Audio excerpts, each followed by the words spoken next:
jadi, semua yang jadi, cerita sini habis ini, tak payah kena ungkit lagi. Hai, Assalamualaikum semua penonton-penonton di saluran YouTube Budi Channel. Kalau episod yang lepas, Borak Sini Habis Sini, kita menampilkan penerbit filem Mat Kilau yang akan ditayangkan pada 23 Jun ini. Tak lama lagi dah. Tapi kali ini kita nak menampilkan seorang pengarah prolifik yang begitu bersemangat untuk bergerak secara indie. Dari dulu saya kenal beliau, Rosino Razali. Apa?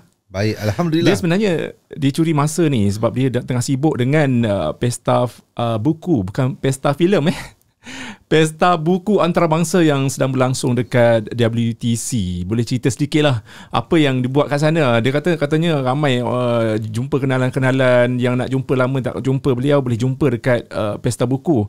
So dia ada buka satu booth untuk ni lah, jual buku dekat sana. Ya, betul, betul. Apa yang berlangsung dekat sana sebenarnya? World Trade Center Kuala Lumpur sedang berlangsung satu pesta buku antarabangsa.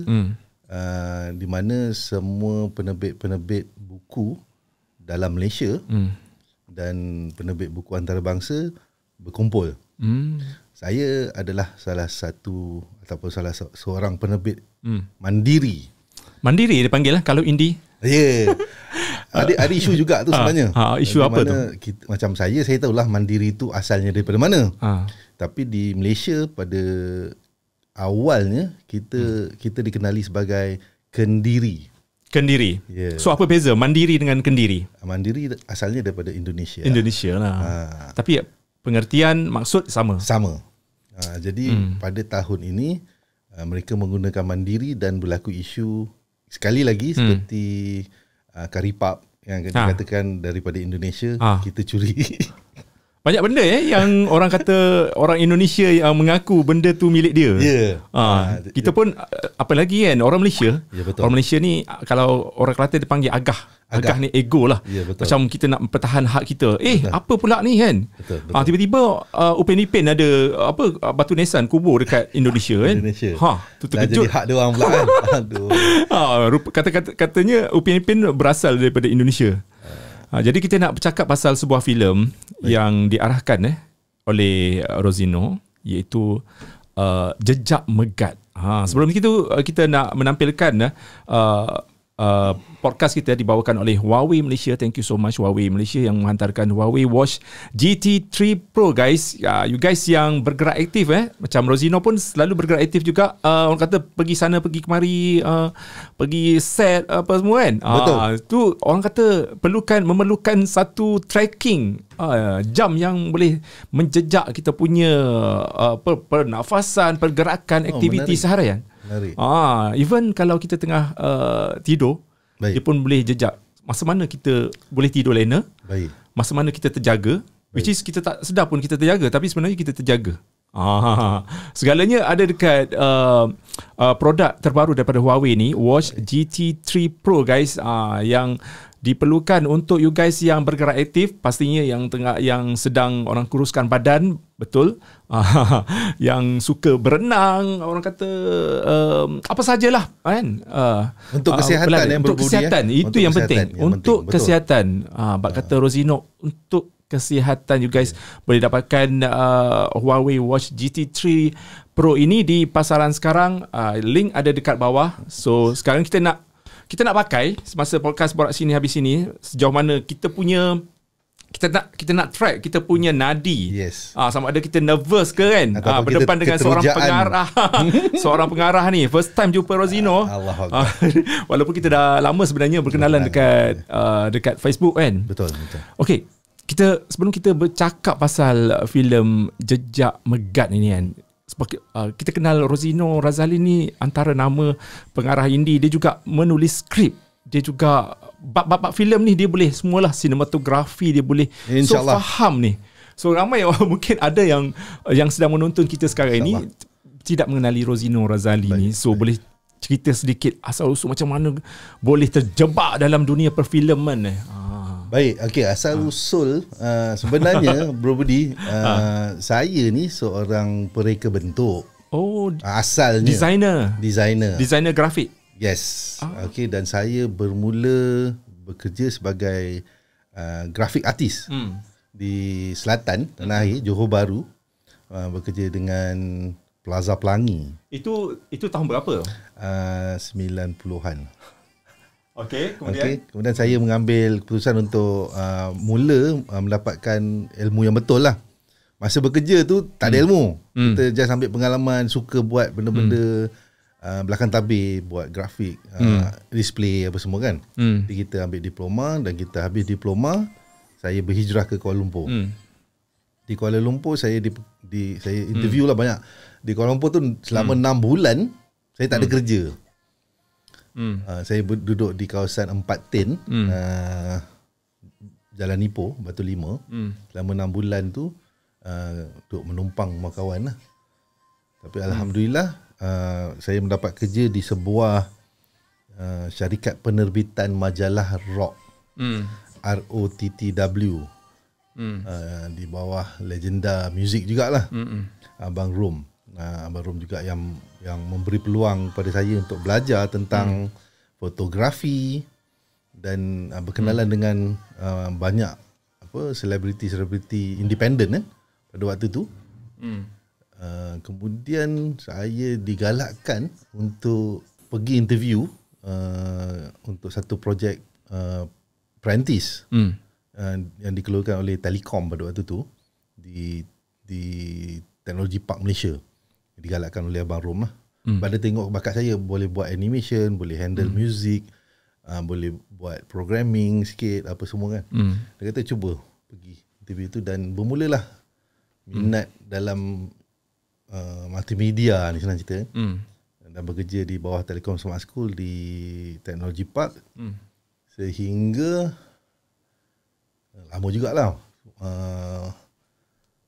Saya berpindah randa, maksudnya kita menjadi pekerja kontrak, yang habis kontrak kita pindah ke company lain. Habis kontrak ni kita, tapi dalam industri yang sama selama 5 tahun, 6 tahun. So 2007 minat terhadap filem ni timbul. Jadi minta kebenaran pada bos masa tu di Yap Kuan Seng, Megan Filio, untuk pergi kursus di Finas. So setahun tu saya hanya kerja 3 bulan je. Yang selebihnya? Selebihnya saya pergi berkursus di Finas. Oh, tapi bos sporting lah, kira bagi galakan lah, semangat macam mana? Saya rasa itulah bos yang paling baik yang pernah saya jumpa, dan banyak beri galakan untuk capai apa yang saya nak. So dekat Finas belajar secara intensif ke macam mana? Di Finas saya hadir kursus intensif lah. Pengarahan, penulisan, semualah. Cuma make up dengan hairdressing saya tak buat. Tapi lain tu saya buat. Takkanlah semua bidang kita nak buat kan? Betul. Dan dalam masa 2007 tu orang yang percaya dengan saya, cikgu lah, Uwe Haji Syahri. Itu legend tu. Dia kata cuba try get education fund daripada Kementerian Kebudayaan pada waktu tu, KEWA. Ada satu skim latihan penggiat seni yang kita boleh apply dana tu. Kemudian carilah sekolah mana kita nak masuk. Dan saya pun cubalah, dan saya dapat tawaran daripada New York Film. New York Film dekat Malaysia ke dekat New York? Di US lah. Wow. Di US, dan saya memang nak belajar di tempat yang betul lah. So ada 2 pilihan lah pada waktu tu, di New York ataupun di LA, Universal Studio. Jadi saya buat pilihan, saya nak pergi Universal Studio. Bagi kita tahu Universal Studio dia besar-besar kan. Itu siapa tak nak. Dekat belajar dekat situ berapa tahun? Saya ambil 1 tahun konservatori, khusus pembikinan filem. Bukan calang-calang guys. Tapi proses dia tu sebenarnya permohonan adalah untuk program 12 minggu. Pembikinan filem. So dana yang saya dapat daripada KEWA kemudian ditambah oleh Finas adalah untuk 12 minggu. Jadi bila saya belajar, kita kat sana kita tak ada buat apa, Abang Budi. Nak ambil apa je yang ada di sana untuk kita bawa balik ke Malaysia. Yelah, singkat kan, 12 minggu. 12 minggu. Tapi kita buat yang terbaik lah. Belanja pun mahal tau. Boleh tahan satu hari kehidupan dekat sana macam sebulan. Tapi alhamdulillah pasal living tu, cost of living di sana tu, saya walaupun pada waktu tu sudah ada 3 cahaya mata.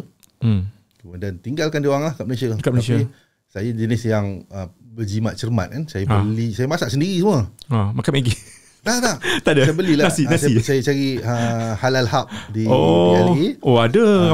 Banyak. Orang Islam ada kat sana. Ada. So saya beli daging, saya beli ayam, sayur apa semua. Saya simpan, saya masak. Yelah, masa tu tak ada lagi keluaran-keluaran zaman sekarang yang macam kita boleh panas yang pack kan. Kalau kita ada juga saya bawa. Ada. Masa tu dah ada. Saya bawa Brahim. Brahim kalau ada kan. Brahim lah. Tapi tak dapat bertahan dalam berapa minggu je. Yelah. Kan? Stok dia kena ada kan. Tapi yelah, duduk kat sana mesti rindu masakan Malaysia kan. Betul. Lepas tu jadi dalam masa 3 bulan tu, setiap saya sebenarnya masa 3 bulan tu, minggu pertama tu dah breakdown lah. Breakdown maksudnya? Satu tugasan kerja. Yang tiap minggu kita kena hasilkan filem. 1 minit dalam sebulan. 1 minit je durasi. No. Minggu pertama dalam 1 bulan ni. Maksudnya duration 1 bulan. Minggu pertama 1 minit. Then minggu kedua 3 minit. Maksudnya cerita lain-lain. Cerita lain-lain lah. Minggu ketiga nak tengok apa 1 minit. Itu yang trailer pun dah. Ya, betul. Tapi itu pada itu awal susah, tu saya breakdown. Saya rasa aku nak balik. Tapi kita cakap lah dengan kita punya kaunselor, dengan cikgu apa semua kan. Tak boleh bawa because kita terlampau rindu dengan anak-anak pada tu kan. Jadi tapi disebabkan kat sana dia orang ni very menyokong, dia sangat-sangat support. Dia pun faham kan. Bila orang luar datang sini, macam-macam kerenah, macam-macam masalah yang akan berlaku kan. Jadi itu minggu yang keberapa dah breakdown?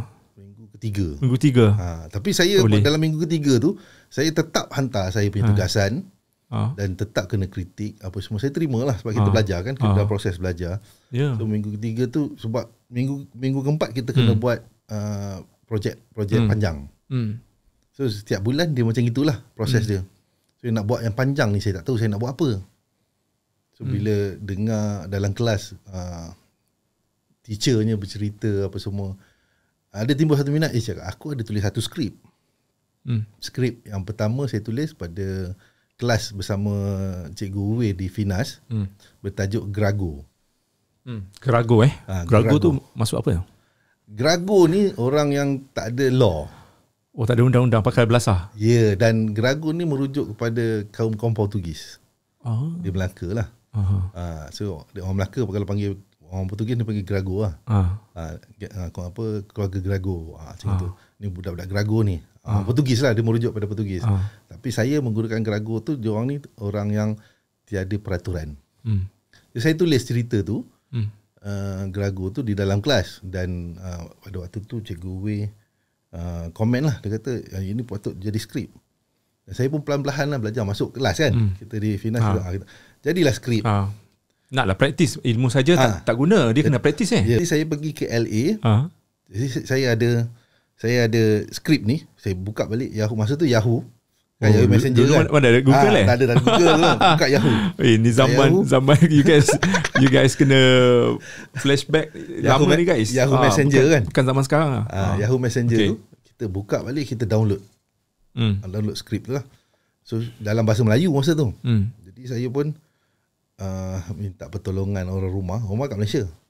So boleh tak you ambil this part yang saya nak ni untuk saya jadikan saya punya first month punya projek lah.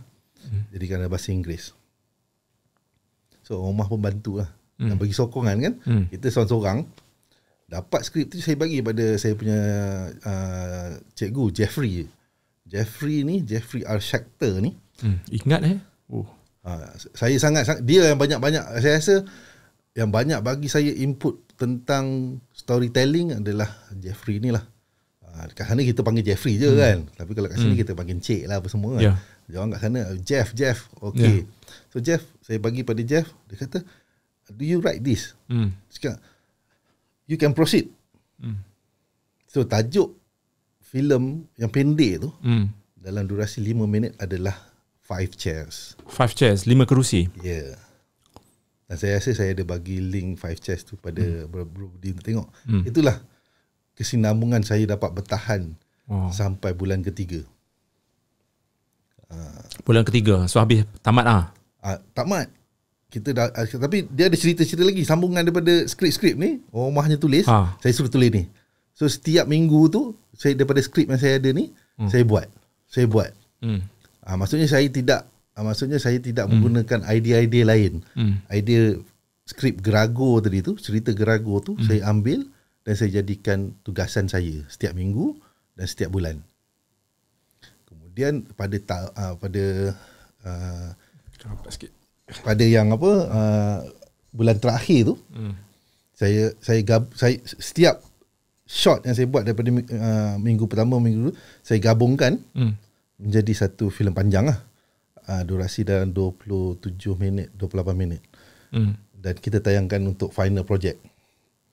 Dan projek itu tetap juga bernama Five Chairs. Dinobatkan sebagai filem pelajar terbaik. Wow. Dan saya dapat fund untuk sambung buat conservatory 1 year. Oh, buat filem dekat sana guna dia pelajar sendiri ataupun macam mana? Five Chairs tu dekat sana kan shooting kan? Ya. Yeah. So pelakon-pelakon siapa? Pelakon-pelakon okey. Cerita pasal pelakon ni pun ada cerita dia, Bro Budi. Okey, masa saya buat yang first month tu, saya buka open casting.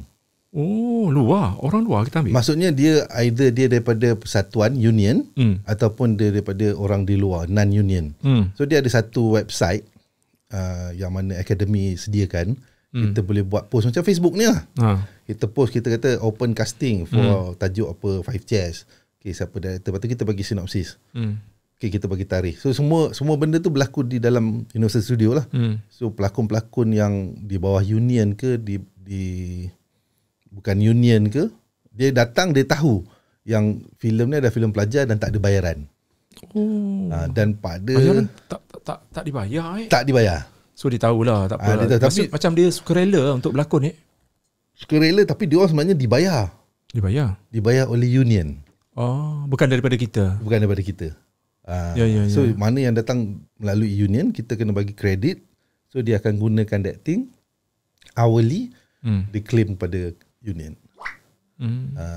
Jadi pada tak salah saya yang final tu, bulan ketiga untuk Five Chairs yang final tu, director akademi saya datang. Kerana orang beratur daripada kelas saya, akademi tu di tingkat 4. Tapi orang nak datang casting ni sampai beratur ke bawah. Berapa watak je? 5 watak. Tapi yang datang ramai. Datang dia memang beratur. Orang sana memang suka ni kan. Saya rasa macam itu. Orang memang mencintai seni teater. Yes. Betul. Kalau saya pergi London ke tak silap, kan dia orang macam, kalau kita tempat kita Pawagam kan. Betul. Dia punya teater macam every hour pun ada. Macam pagi, petang, malam. Betul. Dan kemudiannya Bro Budi, yang saya rasa kita perlu ada adalah di sana, di North Hollywood North Hollywood ni, rumah-rumah kedai ni, macam townhouse ni, ada cinema house. Dan cinema house maksudnya cinema house ni macam rumah kedai kita. Rumah kedai tapi dia cinema. Dia tayangkan filem-filem independen, filem-filem yang tak masuk panggung, filem kecil. Dan dia setiap habis ni ada cerita lain. Kemudian panggung cinema dia orang ni, cinema house dia ni very niche. Kalau cinema ni cerita horror saja. Menarik. Dia tak ada. Ini kawasan mana? North Hollywood. Oh, tempat lain tak ada? Tempat lain saya tak jumpa sebab saya duduk kat Hollywood. Kalau saya pergi ke downtown LA, saya tak jumpa benda tu. Tapi dia sampai sekarang ada macam. Sampai sekarang ada. Kalau macam Abang Budi nak tengok teater ke, ada. Kan zaman sekarang kan zaman Netflix, zaman WeTV. Tapi dia orang masih ada benda tu. Masa tu memang tak ada Netflix apa semua. Even masa tu tak silap saya Napster ke apa yang tengah top. Kalau nak download kan. Jadi dia bermula daripada situlah orang kata minat tu timbul lah. Tapi perjalanan tu orang kata kalau maksudnya dari zaman budak-budak tak adalah macam bercita-cita nak jadi filmmaker kan. Tak. Tiba-tiba saya macam daripada designer, graphic designer. Saya punya cita-cita daripada awal adalah nak jadi pengarah filem. Memang dah ada lah. Saya boleh cerita pada waktu tadika, waktu saya di Singapura, di tadika Angkatan Tentera. Rosino daripada Singapura? Saya bersekolah di sana. Oh, sekolah sana. Bapa saya tentera laut. Oh. Jadi kita sekolah di tadika tentera laut. Saya ingat cikgu tanya, okey, tulis cita-cita apa yang jadi. Kan? Jadi saya punya first pilihan adalah menjadi pengarah filem. Ui. Itu nombor 2, nombor 3 tak ada. Masa tu zaman apa tu? Kalau masa tu zaman P. Ramlee. P. Ramlee lah. Ramlee. Memang P. Ramlee lah. So nampak P. Ramlee tu aku nak jadi macam dia. Ya. Itulah dia. Tapi selepas tu saya lupa. Lupa cita-cita tu. Lupa cita-cita tu bukan lupa macam apa, kita lupakan. Kita masih lagi menonton filem. Saya menjadi aktif menonton filem daripada zaman di Johor tu, di Komta lama tu ada Nira. Mana di depan tu kita selalu tengok movie. Tapi kita sedar yang kita nak jadi ni, tapi susah kan masa tu kan, kita tak tahu aturan Allah tu macam mana. Yalah. Okey Rosino, kita nak bercakap pasal Jejak Megat ni. Baik. Yang katanya tergendala lah. Katanya dia akan dilancar pada 20. Tak silap 20 Ya. So 2 tahun tergendala, 21 tak boleh buat. So sekarang ini tahun 2022 dah akan dilancarkan tak lama lagi. Mungkin cerita sedikit lah perancangan macam filem ni macam mana dia punya garapan ni, macam mana dihasilkan naskah ni, dan juga katanya dah masuk orang kata beberapa festival beberapa ke? Ya, beberapa festival. Banyak festival sebenarnya. Tapi ada 4 filem festival yang telah memberi pengiktirafan lah. Salah satunya adalah Crime and Punishment Film Festival di Turki. Dia telah memberi honorable mention. Kemudian satu di Atlanta Asia Film Festival. Atlanta tu saya di Kanada. Tempat sejuk tu Dia bagi saya dapat bertanding dan finalis lah, tak menang lah. Kemudian First Time Filmmakers Film Festival pun sama, finalis. Kemudian Global Filmmakers Network di UK pun finalis. Jadi itu yang menguatkan semangat. Okay, saya dah boleh keluar untuk buat tour lah, yang mana studio telah rancang benda tu. So kita boleh keluar. Final say saya lah. Kalau saya kata tak payah keluar lah. Okay, saya tertanya-tanya, kenapa naskah ni tak ditayangkan dekat Pawagam? Satu, bukan saya tak nak pergi Pawagam, tapi sebab perancangan awal dia memang kita nak pergi ke film festival.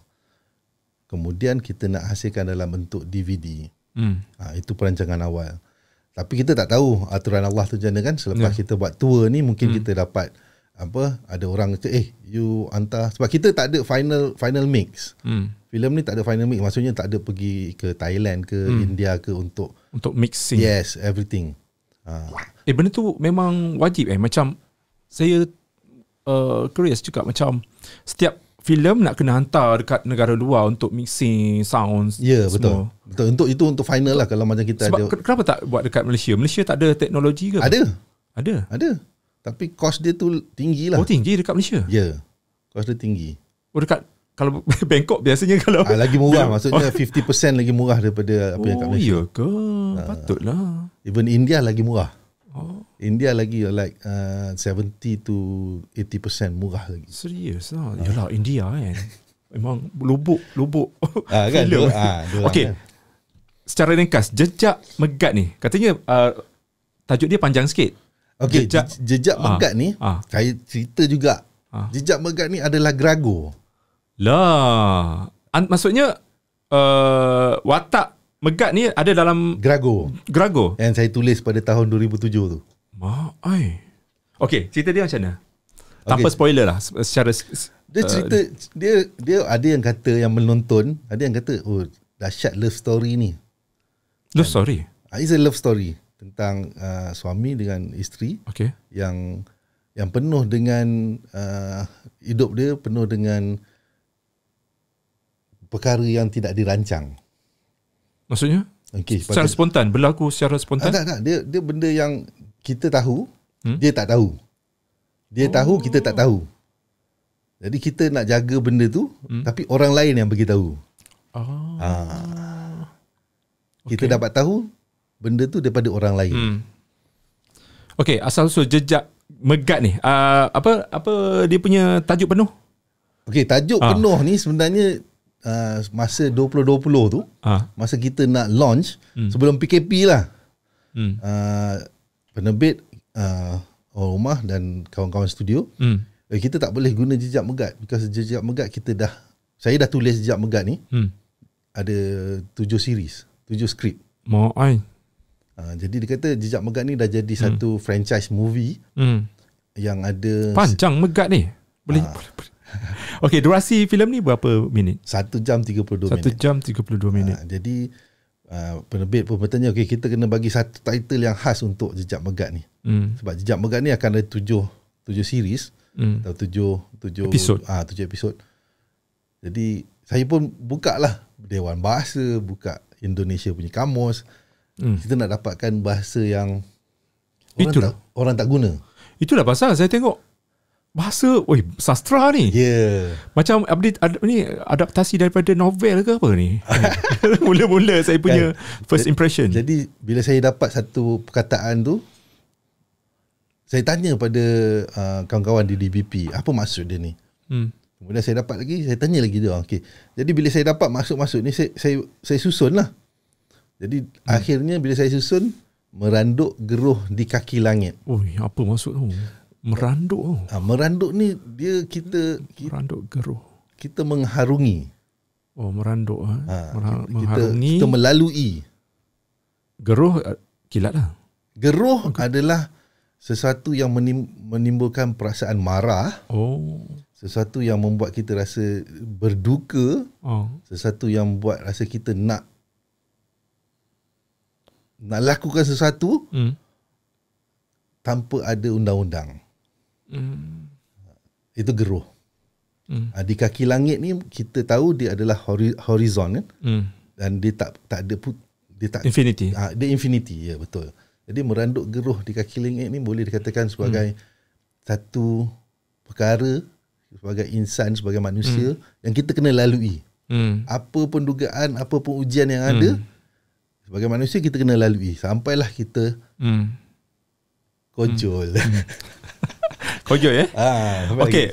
Saya tertarik bila baru saja lepas tengok trailer kan. Baik. Saya boleh, apa yang saya boleh puji adalah dia punya color grading, sinematografi tu memang kepakaran Rosino sendirilah. Sebab dah belajar daripada Universal Studio apa semua kan. So kita boleh nampak actually filem ni boleh pergi jauh sebenarnya.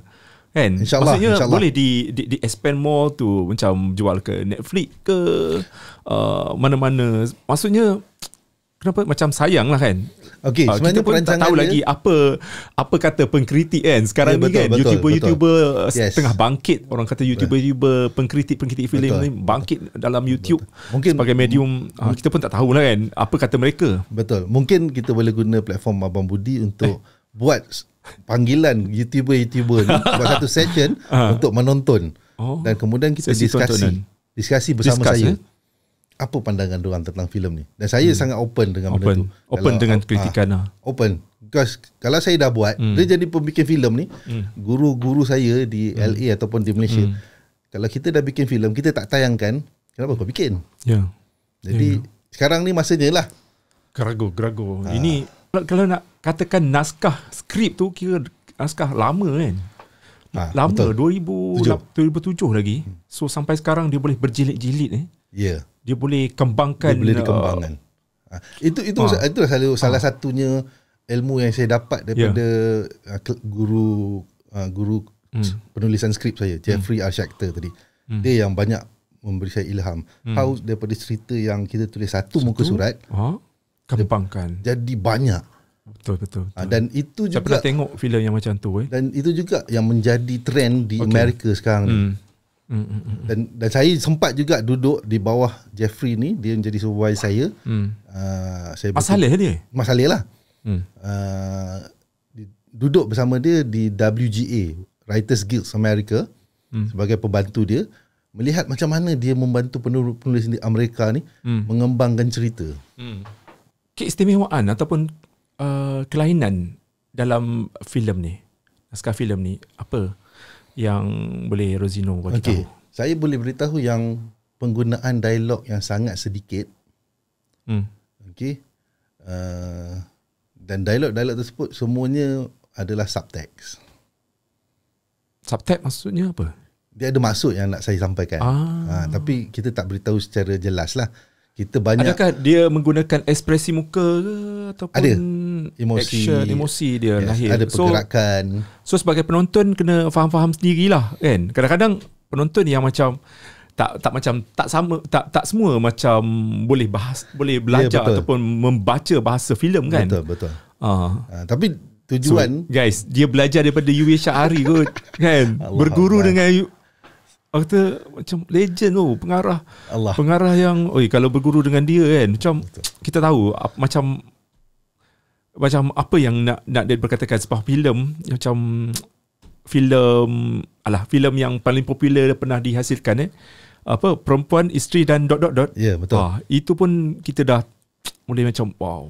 Boleh bingung kejap. Itu saya punya, kalau ni terus terang saya cakap Rosino.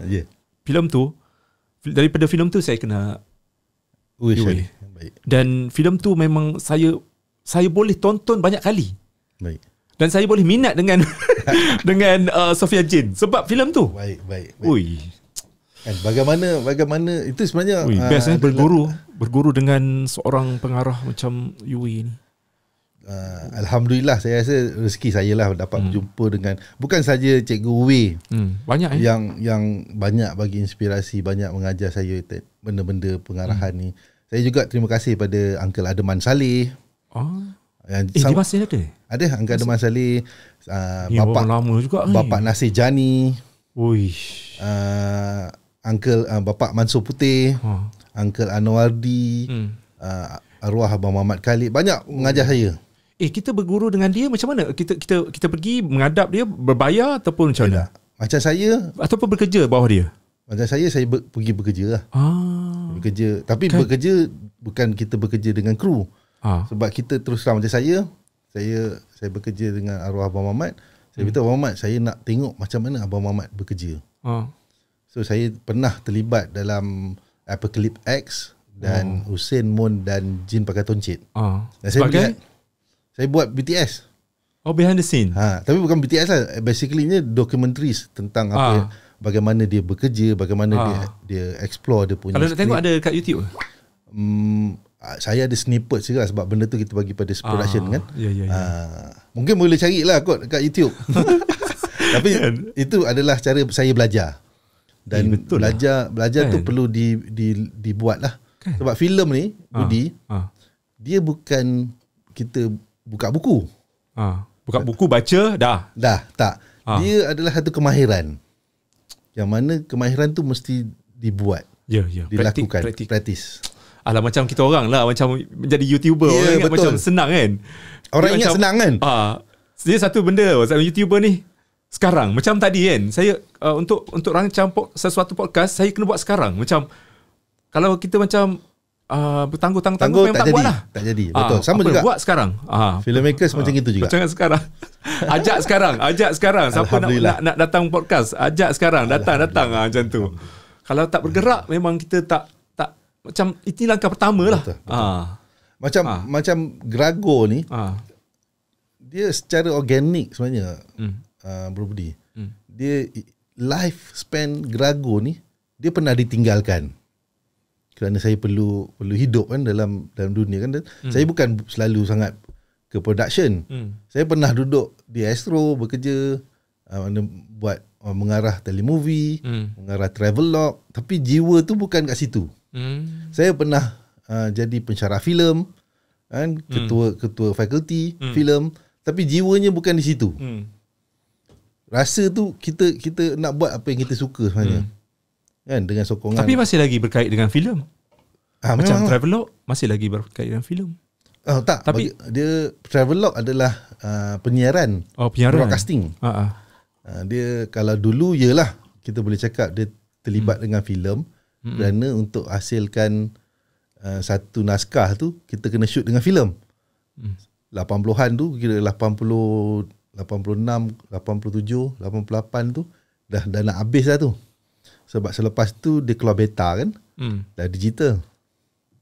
So filem dah tak ada dah untuk broadcasting.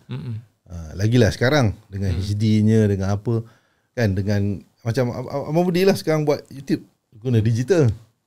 Kan? Jadi benda tu lagi mudah untuk kita ekspresi.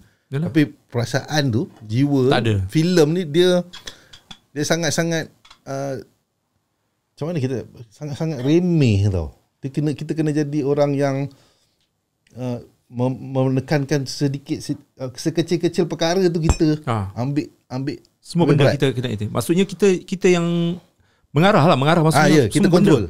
Kita kontrol. So cita-cita memang menjadi pengarah lah sebenarnya, tak nak terlibat dengan benda-benda lain. Tak juga. Nak kena ada kerja-kerja lain lah, maksudnya sebagai cinematographer. Ada juga buat. Cameraman. Ada juga buat. Tapi itu sebagai dia macam semua benda nak buat ni Rosino ni. Tapi itu adalah sebagai orang cakap santapan jiwa. Kita kena pergi, kita kena buat, dan kita dapat pengalaman tu, kita ambil iktibar untuk kita buat sesuatu yang baik untuk diri kita sendiri. Faham. Dia pengalaman lah, kita nak kena ada pengalaman tu. Dan kita satu lagi, bila kita bekerja dalam produksi, kita kenal orang-orang yang tertentu dalam produksi tersebut. Bagaimana dia bekerja, bagaimana dia menyelesaikan masalah. Sebab bukan satu lah. Start daripada saya kenal Cikgu Uwe dan cikgu-cikgu saya yang lain, dan sampai saya ke LA, semuanya kata being a filmmaker, you are a problem solver. Penyelesai masalah. Ya. Dan itu salah satu benda yang saya cuba buat. Bukan sekadar membuat filem, tapi dalam kerjaya saya sebagai seorang trainer, sebagai seorang konsultan, saya cuba menyelesaikan masalah orang. Bukan kita nak menyelesaikan masalah tu sebab ada orang cakap, alah kau consult company ni dapat duit, okey lah, siapa tak dapat duit. Tak, ada je company yang siap beritahu, kami ni sebenarnya bajet macam gini. Tak apa, sebab saya rasa saya dihantar di situ bersebab, bukan sebab duit tu kan. Tapi orang lain tak nampak. Okey, kita tertanya-tanya juga karya daripada Rosino, berapa banyak filem dihasilkan. Beliau begitu tak nak orang kata tak nak masih lagi masih tampil dalam dunia mainstream, masih lagi indie sekarang ni. Betul. So setakat ini berapa penghasilan karya? Saya kalau nak cerita, saya rasa sedih sebenarnya. Sedih. Alamak. Kerana sentimental lah. Jiwa kita seni kan. Saya sebenarnya filem pertama saya sebenarnya dah dibuat. Tapi apa tajuk dia? Jipang macam pernah dengar. Jipang ni adalah filem pertama saya yang kita dah shoot. Jipang. Kita dah shoot. Kita dah habis shoot. Tapi produsernya ambil rushes tu dan lari sampai sekarang tak dijumpai. So filem tak ada naskah. Tak ada lah. Tak ada. So ke mana dia sekarang? Dah kena cari. report polis dah buat. Okey. Pada waktu tu saya rasa kalau saya tak, patutnya saya biarkan je. Maksudnya saya biarkan je. Kerana sebab itulah mainstream takut dengan apa yang saya buat. Kerana saya telah mengambil satu tindakan memecahkan rahsia-rahsia penerbit filem di Malaysia. Yang hanya ada dalam tu, dalam filem tu? Yes. Yang diorang ni hanya berkiblatkan dana-dana government. Bukan, sampai sekarang kan. Dan bukan niatnya untuk mengembangkan industri filem tu. Ya. Itu sebabnya. Asal ada peluang dana buka, terus gerebut. Jangan berebut, jangan je dapat. Dan apa hasil dia? Untuk filem Jepang. No, maksudnya tadilah. Kita masih di situ lah. Maksudnya kita tak ada. Sebagai contoh, saya saya cerita pasal filem Jepang. Filem Jepang saya tulis bersama salah seorang anak seni juga. Yang sekarang ni pun saya kesian juga. Siapa nama dia? Tak payahlah sebut. Kesian. Tapi yang tadi yang bawa lagi naskah tu siapa? Nama dia YB Production. Ini saya kena sebut. Ni betul YB Production. YB Production. Orang individu dalam tu faham sendiri lah. Faham sendiri lah. Tak nak wawarkan lah. Tak nak wawarkan lah. Itu kalau dia hidup ke dia mati ke. YB Production tu ada lagi ke tak? Wallahualam. Ini tahun berapa Jipang tu? Okey, tahun 2011. Oh. 2011 2012. Kita shoot di Gunung Pulai. Tak nak reshoot balik. Saya skrip masih ada, Budi. Kalau siapa-siapa yang rasa nak fun. Secara ringkas, cerita dia pasal apa? Cerita dia pasal seorang orang asli ni dihadiahkan dengan sebuah motor Jipang. Oh. Dan that's why aku rasa macam Jipang ni macam pernah dengar. Kalau sekarang wai suku dah. Ya, kan. Tapi ni motor Jipang betul ni. Orang asli dapat motor Jipang, apa Jipang, jadi? Dan dia terlibat dalam satu sindiket poachers. Penyeludupan haiwan tu. Dan akhirnya dia adalah jadi dan pelakon-pelakon masa tu kita orang, saya rasa kalau saya tak kecohkan benda tu sampai ke melodi, saya rasa saya dah dalam mainstream dah sebenarnya. Okey, kita tertanya lagi. Sebenarnya soalan tadi tu banyak lagi tu sebab kita nak tanya pasal filem, berapa banyak filem kan. Tadi Jipang lagi, apa lagi? Itu filem pertama saya lah. Okey, Jipang. Kemudian saya buat telemovie banyak. Banyak lah. Okey, Astro semua. RTM ada. RTM, TV3, NTV7 Yes. NTV7 pun dah ada. Okey, lepas tu drama telemovie, lepas tu filem lain. Saya terlibat dengan Hanyut. Hanyut guys. Hanyut tu kos yang tinggi. Saya terlibat sebagai dokumentaris lah dalam Hanyut pada waktu tu. Dan Hanyut juga kalau saya duduk, saya nak bercerita secara peribadi, saya rasa kesal dengan sokongan pihak-pihak yang sepatutnya terhadap Hanyut, kan? Yang patutnya filem tu diangkat kerana budaya yang dibawa dan cerita dia, statement dia, message dia yang dibawa bertepatan dengan apa yang ada di Malaysia, di mana orang lain tak nak bawa benda tu, budaya kita, peradaban peradaban daripada barat datang ke Malaysia, semua tu dalam bentuk mise-en-scène yang kuat, kan. Tapi kita bila dia jadi begitu, Hanyut tu dihanyutkan. Tapi lama kena peram tahun. Yelah. Tapi akhirnya ditayangkan jugalah. Tapi itulah dia.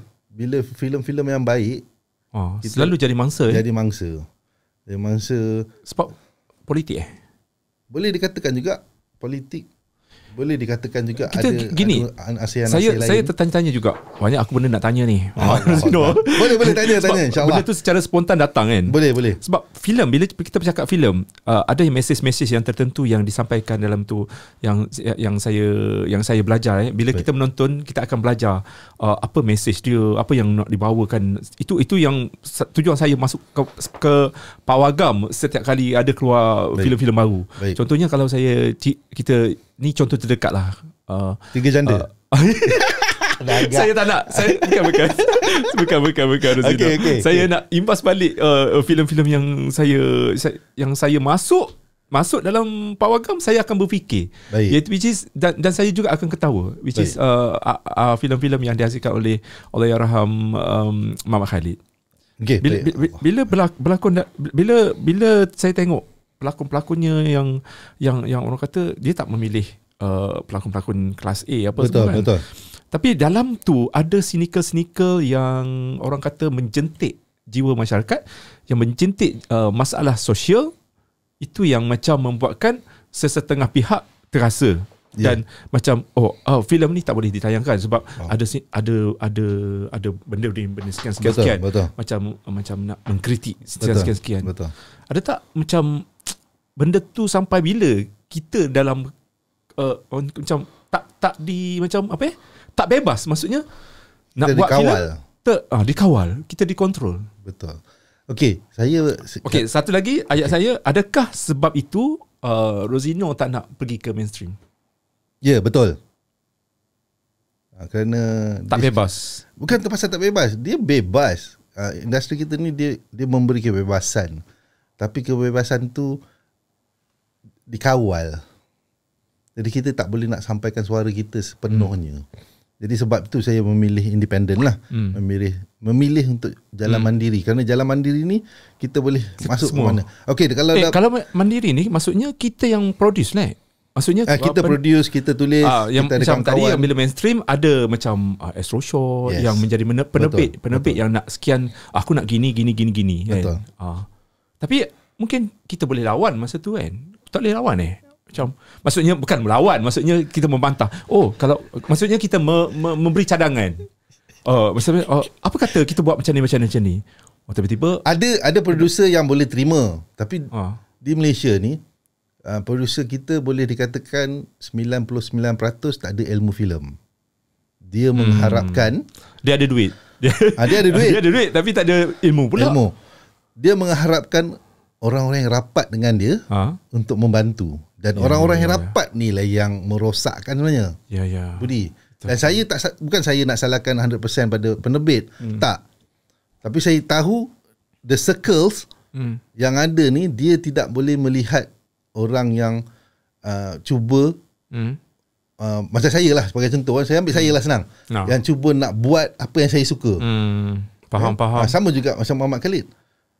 Arwah Muhammad Khalid. Dia buat apa yang dia rasa itu yang patutnya, dan dia boleh dictate penerbit, dan penerbit percaya apa yang dia buat. Jadi kita nak dapatkan penerbit macam itu yang agak sukar sekarang. Tapi mungkin selepas pandemik ni banyak benda yang penerbit belajar. Mungkin ada kesedaran gitu. Kita harapkan betapa selama 2 tahun kat rumah tu apa yang diorang perhatikan kan. Harapkan sebab banyak sebenarnya penerbit baru yang keluar. Macam last time saya interview tu penerbit filem Mat Kilau daripada Studio Kembara. Studio Kembara tu. Saya pun katanya dah untuk sampai ke peringkat filem Mat Kilau yang sekarang ni yang dihasilkan ni, dia dah melalui beberapa fasa di mana dia dah menerbitkan dua Mat Kilau, 3 Mat Kilau tu. yang kata macam tak boleh nak diteruskan, macam terpaksa juga ambil Syamsul Yusof sebagai pengarah. No comment. No comment. Itu kita nak bagi tahu je lah. No comment. Kita kalau nak cerita pasal Mat Kilau ni, Budi, kita cerita selepas ni. Selepas tontonan ke macam mana? Selepas kita panggil balik selepas podcast. Dia ada cerita dia ni. Kalau saya cerita pasal Studio Kembara ni, borak sini habis sini. Rosina dia tak nak kontroversi sangat ni. Tiba-tiba keluar. Sebab kita dah pernah ada kontroversi dulu, Budi. Jadi kita cuba kawal lah. Kita cuba kawal Okay, cakap pasal kontroversi ni. Kontroversi apa yang melanda Rosino? Kontroversinya kalau daripada industri tu adalah saya ni bercakap perkara yang saya rasa benar lah. Dan apa yang saya rasa benar tu apa yang saya belajar. Dan apa yang saya lihat. Dan apa yang saya praktis. Dan benda tu memudahkan sebenarnya kalau kita faham. Tapi kalau kita rasa kita nak duduk dengan cara bekerja orang-orang dulu yang kebanyakan tak nak mengubah, tak nak berubah. Ego Jadi saya kena cakap lah, saya tak boleh. Contoh itu kontroversi yang selalu berlaku. Faham. Sama juga macam bila saya terbitkan bersama dengan Jejak Megat ni. Meranduk Geruh di Kaki Langit sebelum title akhir ni kan, Jejak Megat ni, kita dah beritahu kita buat ni independent. Semua yang terlibat akan mendapat profit sharing. Okay, dan semua bersetuju. Tapi bila dah siap, bila kita dah habis shoot, kita dalam proses penyuntingan, masing-masing tak nak faham, masing-masing rasa kita dah ambil keuntungan, sedangkan kita tak ada untung apa, dan kita belum keluarkan apa-apa lagi. Masalah juga tu. Kan? Bila ada orang fikir macam duit tu benda yang first. Benda yang pertama. Independent, benda yang utama. Duit adalah yang nombor terakhir. Keberapa dah. Nombor 10 lah. Kita tak boleh lebih. Dia nombor 10. Nombor satu adalah filem itu sendiri tu. Yes. Dan barulah kita boleh bergerak seni, buat dia punya promotion, buat marketing dia apa semua. Dan apa yang dirancang oleh studio sekarang ni adalah untuk keluarkan filem ni lah. Selepas sekarang ni festival kita dah masuk, kita dah dapat feedback. Kita dah dapat dos bunga padi tu. So maksudnya fasa pertama kita dah lepas. Sekarang ni kita nak kena tayangkan, kita buat tour. So selepas tour kita akan dapat feedback lagi daripada orang ramai. Dan feedback tu adalah salah satu bonus lah. Kalau yang baik, kita boleh pergi ke stesen OTT, ke video on demand atau Netflix macam tadi. Itu proses dia.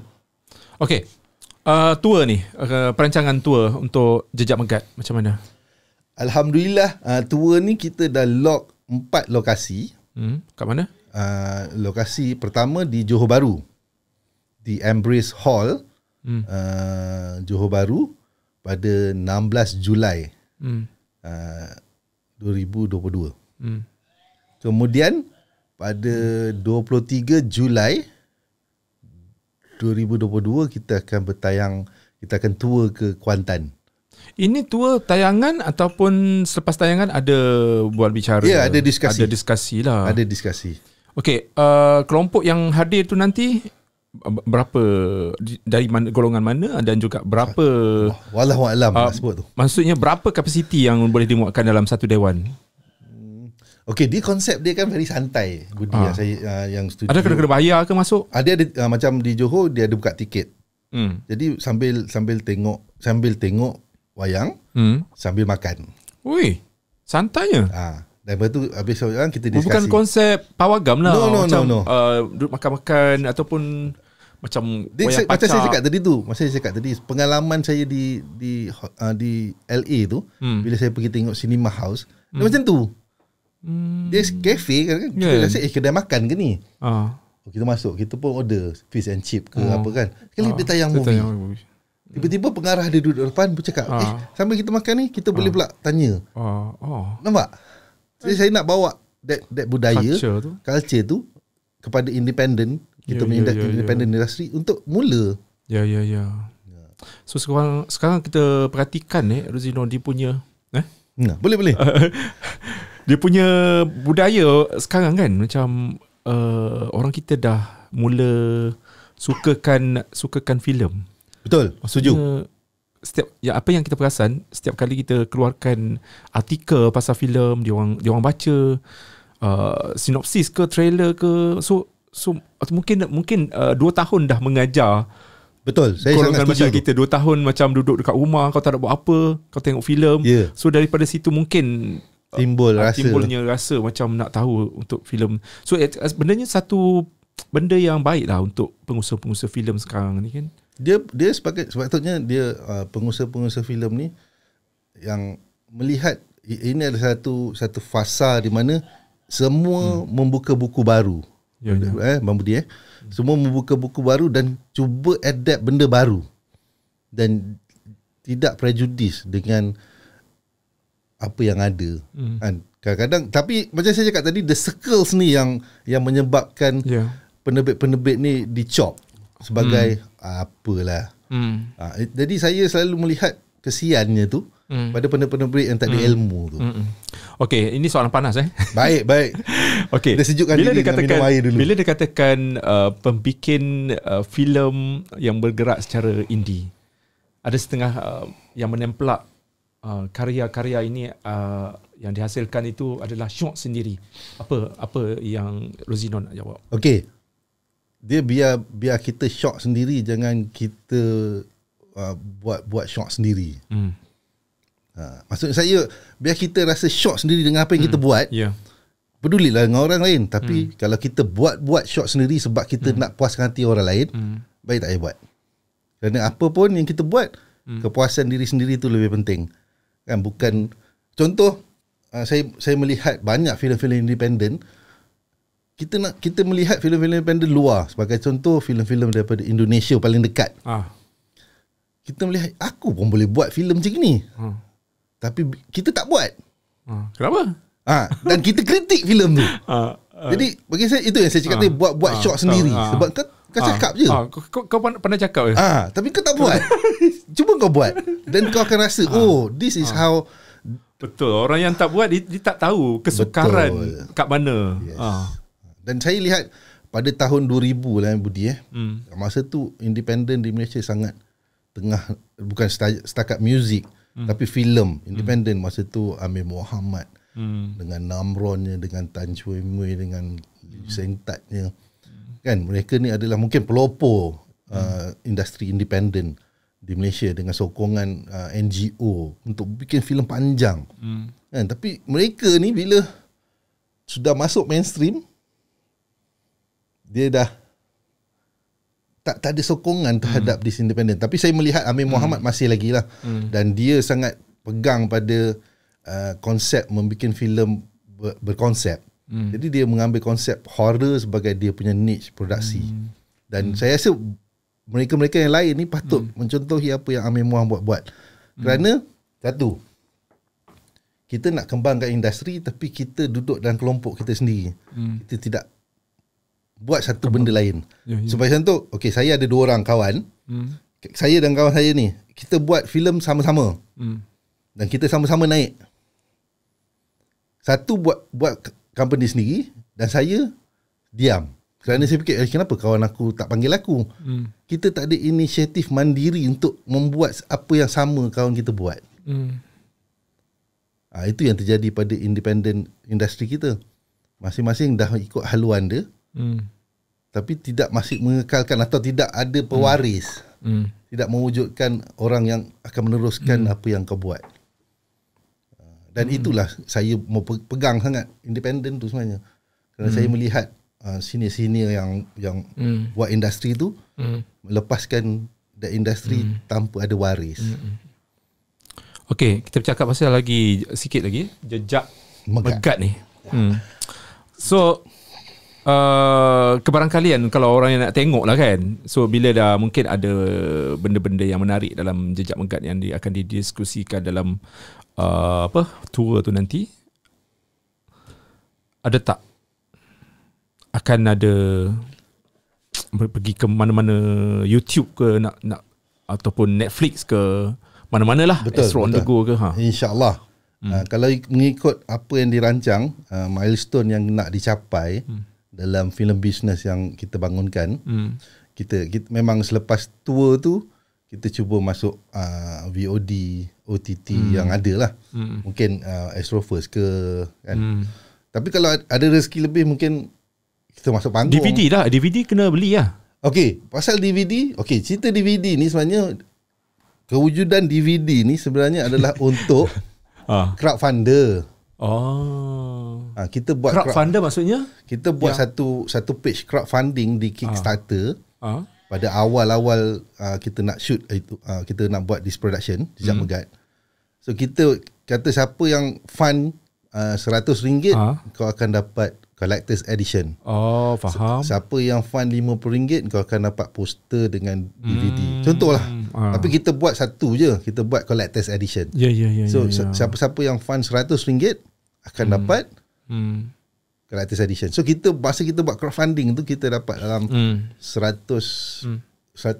plus lah, 120 something crowdfunders. Okay, sambutan ataupun dari segi kritikan, komen yang Rosino dapat mungkin daripada trailer ke, daripada mana-mana yang melibatkan Jejak Megat ni, apa kata audience? Kalau YouTube trailer semua thumbs up ada, lain daripada lain. Tapi saya secara peribadi, sebab kita tayang pada kawan-kawan rapat kita, dan masing-masing merasakan macam satu kebangkitan filem. Kerana dia cerita ni, dia bercerita, kita boleh follow cerita tu tanpa kita fikirkan kenapa plot dia macam gini. Kerana saya tak menggunakan benda-benda itu untuk memeningkan penonton. Faham. Dia adalah satu cerita yang sangat santai, tapi dia banyak yang kena fikir melalui dialog tadi, cakap subtext, dan subtext tu disokong dengan mise en scene tadi. Dan dia tak berat lah sebenarnya. Dia tak berat, santai je. Santai je. Tapi kalau siapa yang kalau berat tak boleh tengok dekat macam maksudnya tempat-tempat yang Rosino cakap tadi. Macam dewan-dewan tu, dia kena betul-betul fokus. Ni apa kan? Saya suka cerita-cerita yang berbentuk jenayah ni, tapi dia tidak memeningkan kepala. Yang bumbang-bumbang, pistol kan? Ada. Saya suka macam itu. Dan dia mudah difahami kerana cerita dia daripada awal dan habisnya kita tahu dia bergerak mengikut macam kau mendayung kau nak pergi situ. Tak ada kau nak pergi singgah ke sini, ke sini. Tiba-tiba kau punya ni terbalik. Tak, saya jalan dia tegak Narrative. je. Straight je. Tapi dia ada tone lah. Tone. Dia ada rhythm dia. Yang mana kita cuba create dengan bantuan audio lah. Sebab saya belajar dulu, dia kata filmmakers will cheat by using audio. Jadi masa saya belajar banyak kali saya cuba elak benda tu lah. Tapi bila kita tengok movie kita tanpa audio, kita rasa alamak apa benda. Kan kita sendiri maksudnya rasa tak ada music score. Tak ada scoring. Tak scoring. Dan dia juga filem bisu. Jadi kita belajar sebenarnya dari situlah. Dan apa yang saya buat ni adalah basically experimental. Bukan adalah kita nak mengasah apa yang kita belajar. Ya, faham. Okay, Rosino, satu lagi benda. Sesebuah karya filem takkan berjaya jika tak ada pelakon-pelakon yang boleh katakan berbakat besar lah dalam tu. Bukan saya kata kelas A, tapi bakat lakonan tu ada. Betul. Maksudnya tak nampak kayu, secara spontan, bergerak secara spontan apa semua. Okey, dalam Jejak Megat ni, apa yang Rosino titik beratkan dari segi pemilihan pelakon? Pelakon yang melakonkan watak utama dalam filem ni telah dipilih pada tahun 2010-2011. Lama. Dan pada waktu saya jumpa bila sebenarnya Jejak Megat ni? 2018. Tapi pilih 2011. Lama. Okey, cerita dia macam ni Budi. Saya melihat dua watak ni, dia selalu buat stunt fight di dalam YouTube. Siapa nama dia? Saudara Syahrul Izhan dan Azlim Aziz. Sangat berbakat berdua. Berbakat tapi tidak dikenali. Dan saya pada waktu tu saya nampak dia orang muda. Sangat muda. Dan saya rasa tak boleh dia nak pegang watak ni. Jadi saya cakap, sampai masa aku panggil kau. Jadi pada 2017 saya usah lah tengok dia kan. Okey, dia sampai ni. Sampai masa dah. Sampai ni. Jadi saya pun approach lah. Dan dia orang pun masih ingat lagi apa yang saya cakap. Lama kan. Abang, boleh kita buat. Dan jadilah apa yang banyak sekarang aksi ni. Ke dalam Jejak Megat? Tak banyak juga. Dan kelebihan pada Syarul, Syarul juga adalah stunt coordinator untuk kita ni lah, cerita ni. Dan dia banyak membantu daripada segi macam mana acting untuk stunt tadi tu, pergerakan bergaduh macam mana apa semua tu kan. Action dia tu semua. Dan saya sangat berterima kasih lah dengan apa yang dia buat.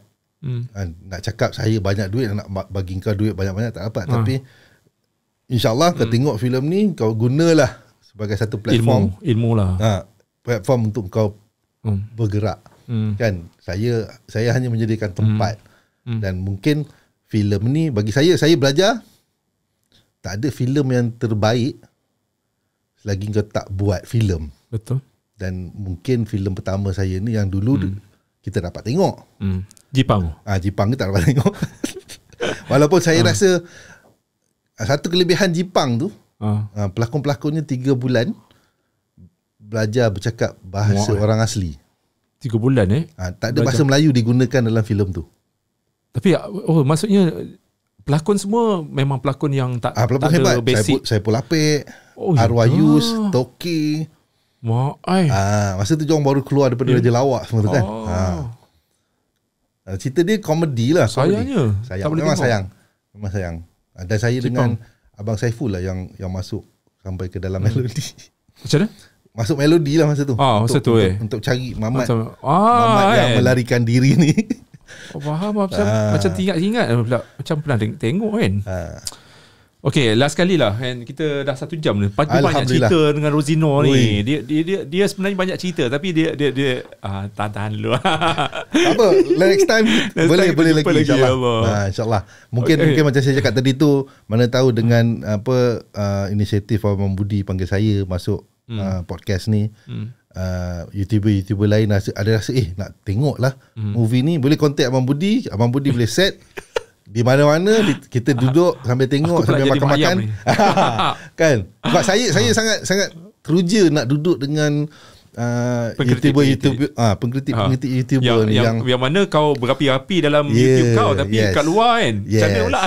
So saya sangat open sebab saya ramai kawan-kawan filmmaker independent saya yang selalu message, kau tengoklah diorang ni, dan saya selalu bercakap kalau kau tak berani kau berani buat rumah di tepi pantai, kau mesti berani terima ombak dia. Kan? Jadi kenalah terima. Jadi kau dah buat, you have to face it lah. Betul. Jadi saya adalah orang yang begitu. Kalau saya tak berani, saya tak cakap. Sekarang ni saya jemput lah mana-mana YouTuber, come on, together kita sama-sama tengok. Tengok borak. Untuk kebaikan industri sebenarnya. Dan satu lagi untuk kita sama-sama. Kalau bahan ke apa, masa tu lah. Yes. Tapi biar Zino ni terbuka dia punya open minded betul. Saya sangat open.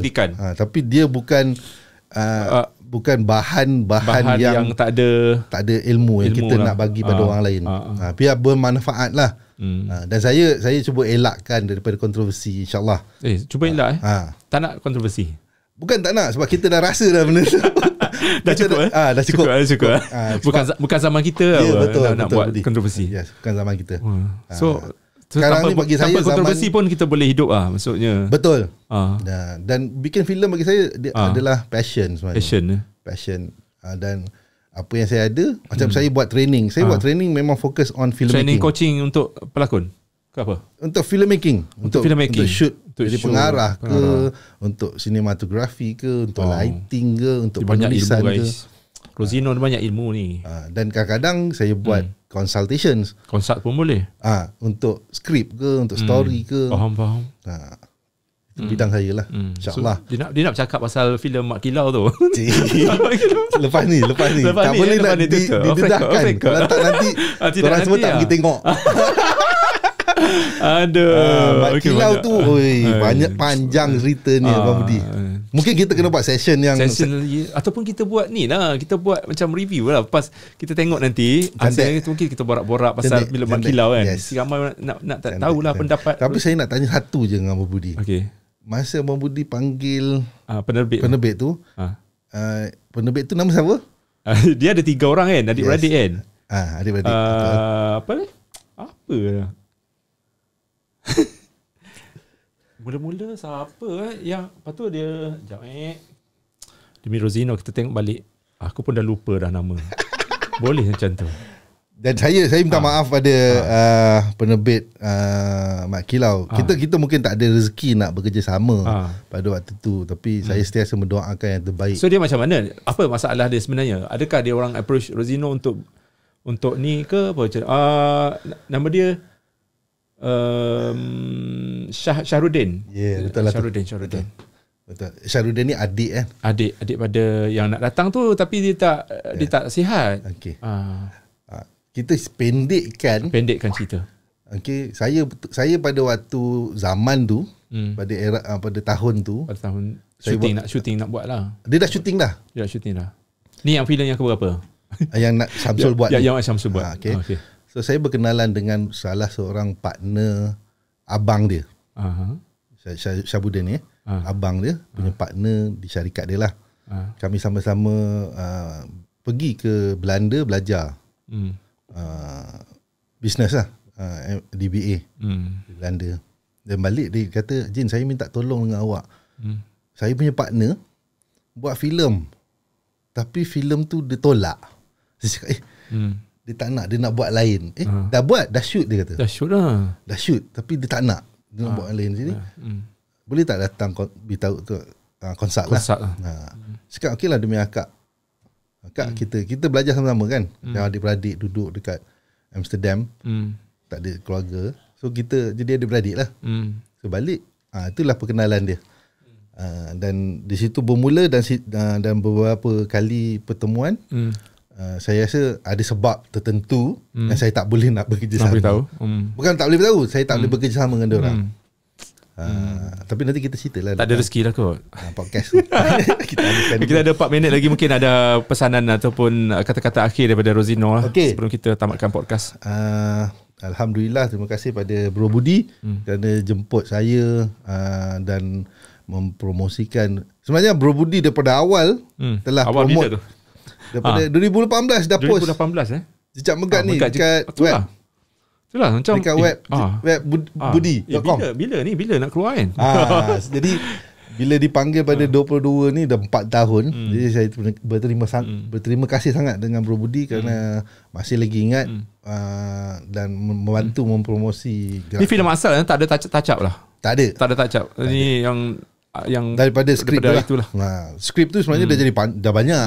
Jadi kita ada ambil bahagian itu, kita jadikan Meranduk Geruh di Kaki Langit. Jadi kepada yang nak menonton, yang nak menonton tu, Meranduk Geruh di Kaki Langit, empat lokasi ni, kita akan ada tour di bandar-bandar yang disebutkan pada tari-tari berikut. Johor Bahru bila? 16 Julai di Embrace Hall. Kemudian kita berada di Warung Adri Kuantan pada 23 Julai. Dia ingat kemudian di Tanjung Malim ada. Tanjung Malim di Sarang Art Hub. Itu apa, restoran Abang Mamat. Okey, pada 30 Julai. Kemudian kita break 1 week. Pada bulan Ogos tu, sekejap saya tengok. Ogos tu sebab dia break 1 week, kita tak tahu tarikh dia. Tarikh macam mana ni? Nanti kita letak dekat description. You guys boleh kat situ. Yang penting macam mana nak pergi ni? Nak contact siapa? Okey, dia boleh masuk ke embracehall.com. Embracehall.com embracehall.com, pergi cari button pre-sales. So dekat button pre-sales tu akan ada venue-venue tersebut lah. So satu tiket berapa ringgit? Okey, dia ada tempat yang ada tiket, ada tempat yang tak ada tiket. Percuma? Ya. Ke kena minum? Yang tak ada tiket tu maksudnya you kena belilah di kedai-kedai itu kan. So yang mana ada tiket tu you dah dihidangkan. Faham. Kita cuba, sebenarnya pergerakan independen kita nak juga bantu bisnes-bisnes ni. Mempromosi dia orang jugalah. Tinggal 1 minit lah kita nak tutup. Okay, ingat embracehall.com guys. Sama-sama kita support filem-filem indie juga nanti untuk Jejak Megat guys. Dan kita nantikanlah selepas ini mungkin kita ajak lagi Rosino. Dia banyak cerita. Saya suka dengar cerita. Relax, santai. Aku macam duduk kedai-kedai kopi cakap dengan dia. Okay guys, terima kasih pada Huawei sebagai penaja untuk podcast ini. Huawei Watch GT3 Pro. Thank you so much Huawei Malaysia. You guys jangan lupa subscribe YouTube Budi Channel. Kita banyak lagi kita nak bercakap pasal filem ni. Guys, podcast Borak Sini habis sini mengundur diri. Bye bye. Assalamualaikum. Assalamualaikum. This is how we do this.